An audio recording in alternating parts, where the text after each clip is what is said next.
સમાચાર વડોદરાથી, જ્યાં પાદરાનું સામૂહિક આરોગ્ય કેન્દ્ર જર્જરિત સ્થિતિમાં જોવા મળી રહ્યું છે। ભયના માહોલ વચ્ચે દર્દીઓની સારવાર થતી હોવાનો આરોપ છે। અનેક વિભાગોની હાલત જર્જરિત હોવાનું સામે આવ્યું છે। છત પરથી પોપડા પડતા હોવાનો પણ દાવો છે। પહેલી તકે આરોગ્ય કેન્દ્રનું સમારકામ કરાય તેવી પણ માંગણી મૂકવામાં આવી છે।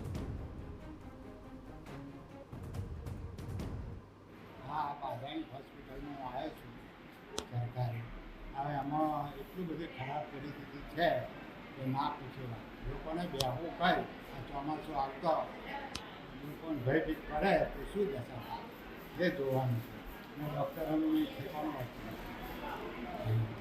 બધા ડૉક્ટરો લાઈન પડેલી હોય છે તમે જુઓ હા કરી રહી છે આ ડૉક્ટરો કશું જવાબ આપતા નથી પૂછીએ કે હમણાં આવશે એ બધું કહે છે ને આ બીજી જવાબદારી કોણ લેશે?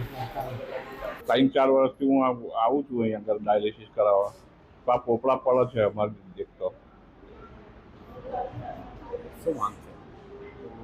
દવાખાનું નવેસર બને એવું, નહીં તો આ કોક મરી જશે તો એનું કોણ જવાબદાર? તો 6 મહિના પહેલા મુખ્ય વિભાગ બંધ કરી અન્ય વિભાગમાં શિફ્ટ કરવામાં આવ્યા હતા। ત્યારે હવે ઓપીડી વિભાગ પણ ખૂબ જ જર્જરિત હોવાથી લોકોમાં ચિંતા વધી છે। જોવું રહેશે કે ક્યારે આ સમારકામ કરવામાં આવે છે।